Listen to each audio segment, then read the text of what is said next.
Straight from its initial reveal, Microsoft has been very confident in the capabilities of the Xbox Series X.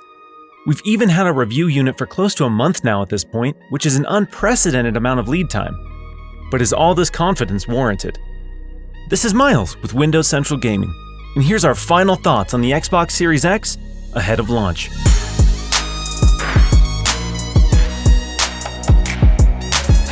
The Xbox Series X made quite the impression during its big reveal at the Game Awards in 2019 due to its unique design, and even managed to spawn the meme-made reality that is the Xbox fridge.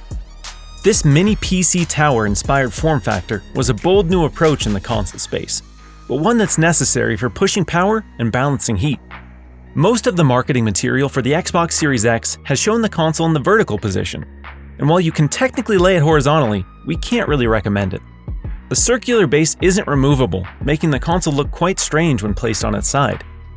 Just make sure however you decide to position your Xbox Series X, you don't cover up the main exhaust vent located at the top of the console. The overall excellent design of this console keeps it performing beautifully while staying cool. In our test with heat imaging, the Xbox Series X was generally cooler and quieter than the Xbox One X. It's a truly impressive feat to pack this much raw processing power into an essentially whisper-quiet console. If you're new to the channel and like what you see, be sure to subscribe. And if you want to support us even further, go ahead and like and share this video. Now, let's dive into the features and operating system for the Xbox Series X. Compared to the original vision of the Xbox One, the Xbox Series X is a very different beast, despite them currently sharing the same operating system. The Xbox Series X is not being marketed as an all-in-one entertainment solution like its predecessor, but instead as the world's most powerful gaming console. While this does mean a better gaming-centric experience, there are some media features lost that some folks might miss. While there is an IR receiver, there's no IR blaster, optical audio out, or HDMI pass-through included with this console. But if that really is an issue in your situation, you can simply connect an Amazon Echo to act as a bridge. One new feature that's a literal game changer is Quick Resume, which completely redefines how we access our game libraries, allowing us to seamlessly swap between multiple titles in a matter of seconds, even after the console has been powered down or completely unplugged. The new NVMe SSD can commit an entire game state to storage thanks to the increased memory bandwidth. It seems like the total number of games you can save to Quick Resume depends on their size and complexity, but you will now see a new icon on your games that indicates when they're in a Quick Resume state. While this feature is generally incredible, we have encountered some strange audio bugs when resuming Quick Resume titles that led to distortion or in some extreme cases, no audio whatsoever.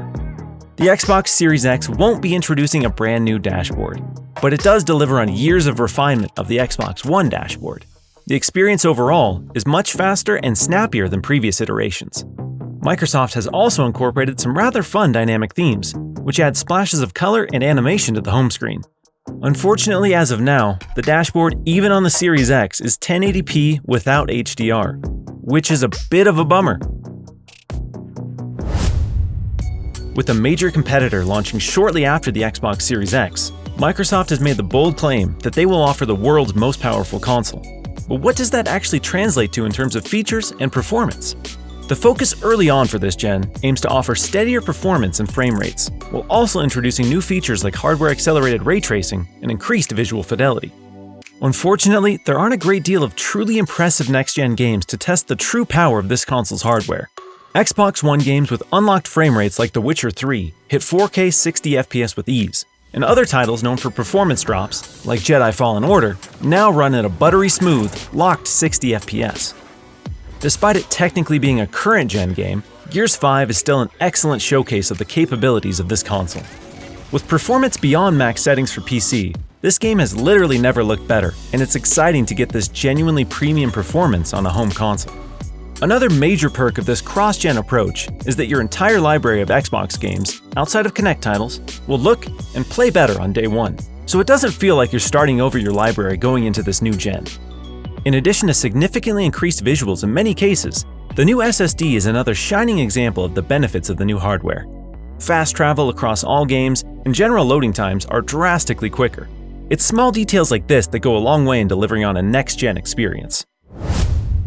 While the launch of the Xbox Series X won't be filled with blockbuster first-party games, Microsoft is hard at work solidifying an incredible future for Xbox players.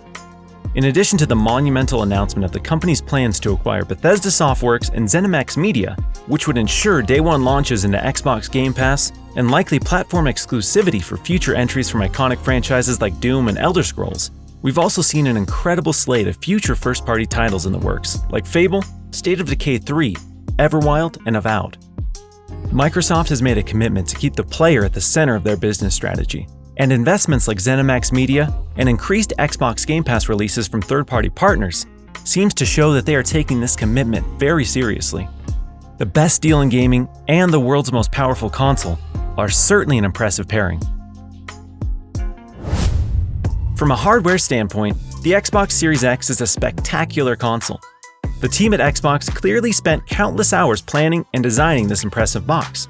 Having your entire collection of games and accessories carry over might slightly diminish the initial wow factor of the typical next-gen experience, but ultimately shows that Microsoft values the purchases and investments you've made into their ecosystem. With Xbox Game Pass and the best backwards compatibility program around, the Xbox Series X manages to look towards the future while respecting the past. For a more detailed breakdown of our thoughts on the Xbox Series X, hit the link in the description. What are your thoughts on the Xbox Series X? Does the lack of first-party launch titles hurt your excitement for this release? Let us know in the comment section below. And if you enjoyed this video, go ahead and hit that like button. For more Xbox and PC content, be sure to subscribe to our channel. Thanks so much for watching, and we'll catch you in the next video.